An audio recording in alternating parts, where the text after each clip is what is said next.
आत्माओं कुछ दिनों के बाद जब आपकी भक्ति बढ़ जाएगी, ये आत्मा के अंदर जो ज्ञान समा जाएगा, तो आपकी दशा ऐसी हो जाएगी। ठीक है, चाहे वो बात हो रही है ऊपर ले मुंह तो दांत से खिसकाने पड़ जाए थोड़ी देर, लेकिन हृदय से हंसी नहीं आएगी आपको। क्यों नहीं आएगी? क्योंकि आपको वो जगह बन गई आपके अंदर कि यहाँ किस चीज पर दांतरे काटना, किस पर आज खुशी मनावा, किस पर नाचा गावा। कल ना भी रख के बिजली गिर जा। एक बारात गई, शाम ने तो वहां नाचे थे, डीजे बाजे था, सारी बहन बेटियां भी उसकी नाचे कूदे थी।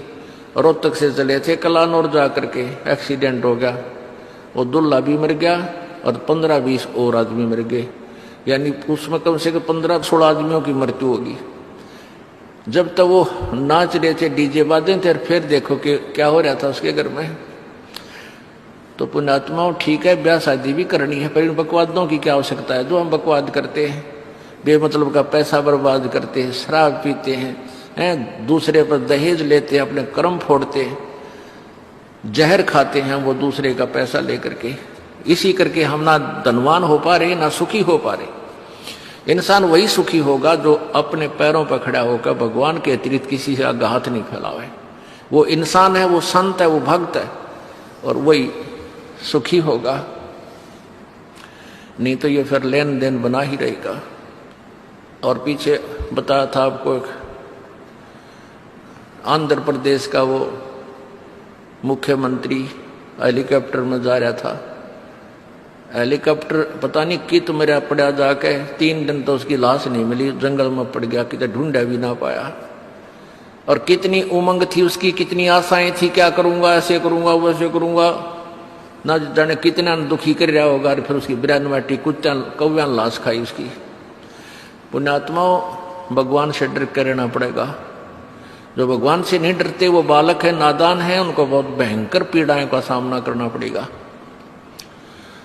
मंगोलिया देश का एक पूरा कैबिनेट, उसमें 97-98 व्यक्ति एक के जहाज में जाओ थे किसी और का दुख व्यक्त करने के लिए, और सारे एक के जहाज में एक कब्र में मर गए। हाय हाय।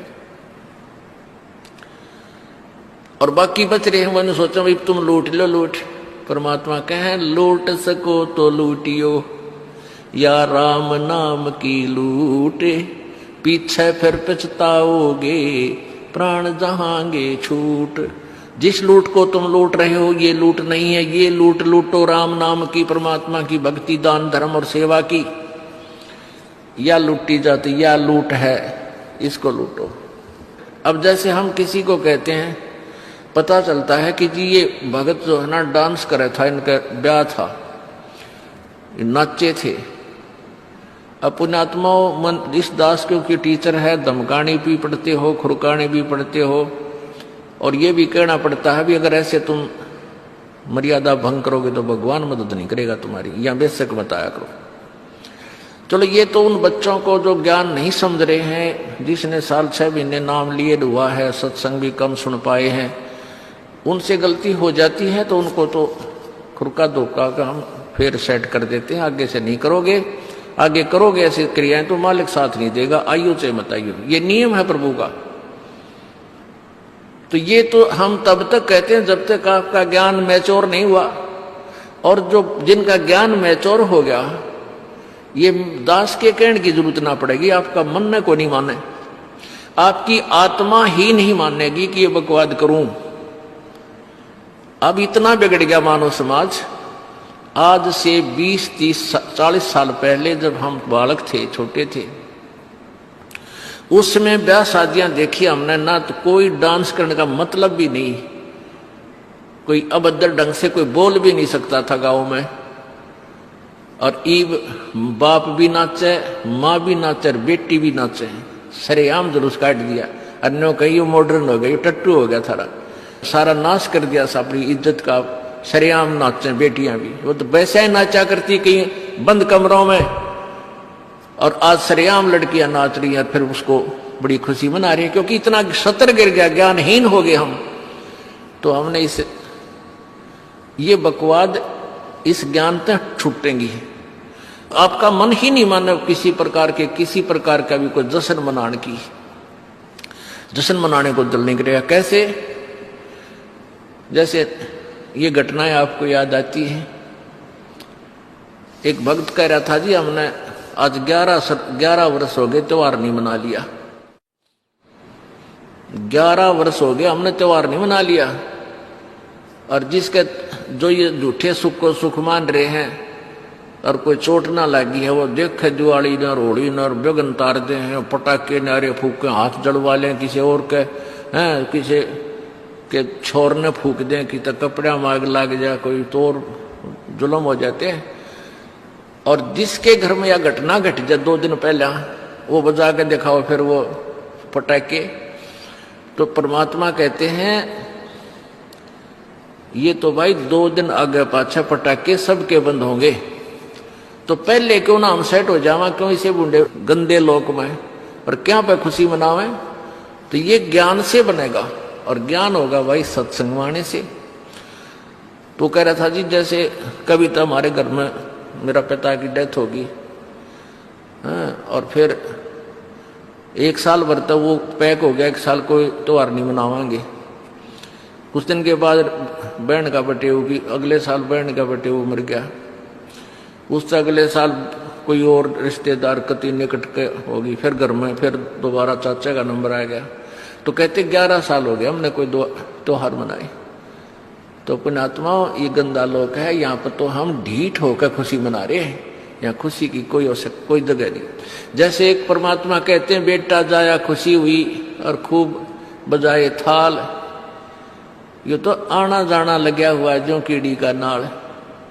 एक का जो है ना 10-12 वर्ष के बाद पुत्र प्राप्ति हुई, तो उस पुत्र के यानी उस लड़के के दादाजी ने आसपास के 10-12 गांवों की न्योते दे दिए, उड़ा खूब खाना खुना खिलाया, शराब स्वरूप पार्टी, यानी खुशी का ठिकाना नहीं रहा।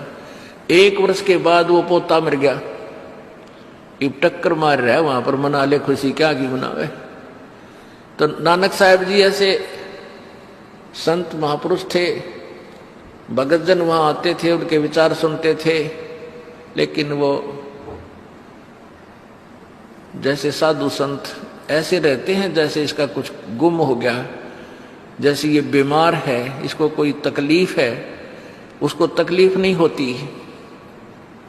कबीर परमात्मा के अपने आप उदाहरण देकर कहते हैं कि कबीरा वैद बुलाइया पकड़ के देखी बां, और वैद न वेद न जाने ही मेरा कर कलेजे मां।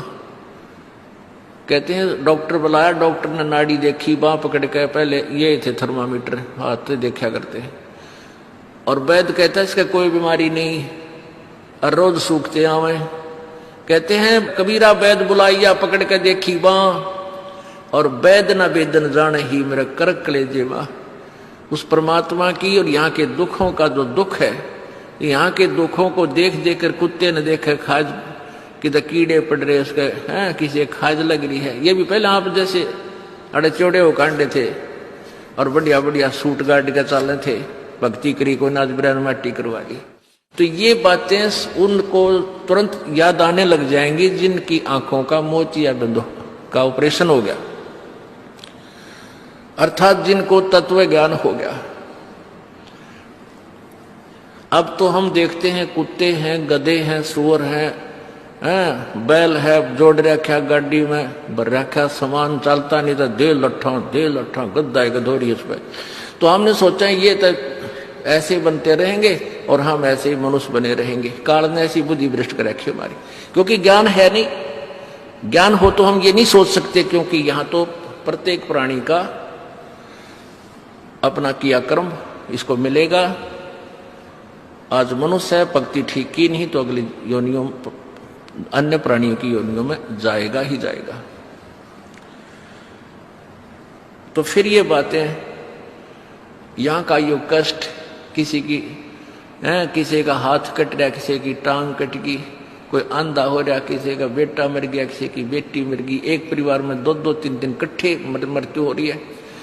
अब उस परिवार के स्थान पर आप अपने को सोचकर देखो जो जश्न मनाने की तैयारी में है, तो फिर ये बकवादें अब पलट जाएंगी। 90% जो हम वेस्ट करते हैं अपना समय इस पेट के लिए और इस संसारिक इन बकवादों को जोड़ने के लिए, ये 90% अपने आप शांत हो जाएगी। ना दहेज लेंगे ना देंगे। किसी के 2 कन्या हो जाती है, उसको नींद आनी बंद हो जाती है। ऐसा हमने अपने आप एक मकड़ी वाला जाल फैला के आप फंस बैठे उसमें, दहेज के चक्कर में। क्योंकि हमें ज्ञान नहीं, हम किसी से आज पैसा लेते हैं, अगले जन्म में वो पैसा वापस देना पड़ेगा। किसी ने मान ले किसी को दबाव देकर दहेज का पैसा ले लिया, या वैसे 2 नंबर के काम करते ले लिया, लेकर दिया नहीं, अगले जन्म में वो पूरा करना पड़ेगा। किसी का गधा बनकर देना पड़ेगा, किसी का भैंस बनकर देना पड़ेगा, और या फिर अगले जन्म में वो दामाद बन के ले जाएगा, जिसको आज तुम दामाद बन के ले रहे हो। तो इस पंगे में अनजान व्यक्ति दिया करे। परमात्मा ने जो आपको देना है वही देना है, आपके प्रारब्ध में लिख रखा है। उसमें आप अगर फेरबदल करने की चेष्टा करोगे, दूना दुख उठाओगे। फेरबदल भी परमात्मा ही कर सकता है। शास्त्र विद अनुसार साधना करने से आपके भाग्य में ना होगा वो पुण्य, और परमात्मा करवा कर या अपने कोटे से देकर आपको यहाँ होटल वाली सुविधाएं अवश्य देगा, पर अधिक नहीं मांगनी चाहिए। तो ऐसे नानक साहब जी से किसी ने प्रश्न किया, क्योंकि नए नए भक्त बहुत जाते रहते हैं। कहते हैं, हे गुरुदेव, हे परमात्मा, आप हमें कभी खुश नजर नहीं आते, आप खोए खोए से रहते हो। तो नानक साहब जी कहते हैं, भाई क्या बताऊं। कहते हैं, ना जाने काल की कर डारे, और किस विध ढल जा पासावे, और जिनाते सरते मौत खुड़क दी उनानू केड़ा हासावे। कि 1 सेकंड का पता नहीं यहाँ के बिजली गिर जा और कहाँ गिर जा। जैसे सन 2000 की बात है, पूरा भारतवर्ष गणतंत्र दिवस 26 जनवरी मना रहा था। उधर से गुजरात के अंदर एक जबरदस्त भूकंप आ गया।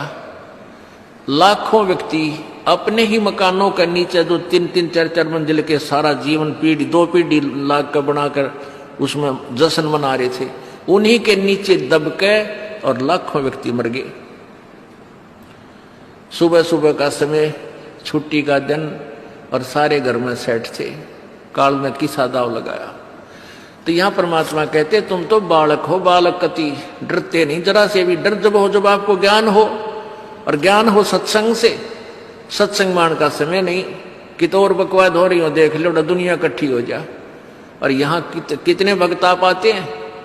जो आ पाते हो बहुत महान और पुण्य आत्मा है, उनके पिछले संस्कार इतने जबरदस्त हैं कि उनको प्रेरित करके लाते हैं। परमात्मा की रजा होती है उनके ऊपर। तो क्या बताते हैं, न जाने काल की कर डारे, और किस विध ढल जा पासावे, और जिनाते सरते मौत खुड़क दी उनानू केड़ा हासावे। अब फिर पूछते हैं, क्या प्रभु आप सदा ऐसे ही रहते हो। प्रश्न किया किसी ने नानक जी से। नानक साहब ने कहा कि भाई, मुझे भी खुशी होती है, लेकिन वो खुशी हम ऐसे प्रकट नहीं करते जैसे अनजान लोग करते हैं, नाचे कूदो या हा हा हा दांदरे कर दे। नहीं, अंदर ही होता रहता हमारे जो कुछ होता है।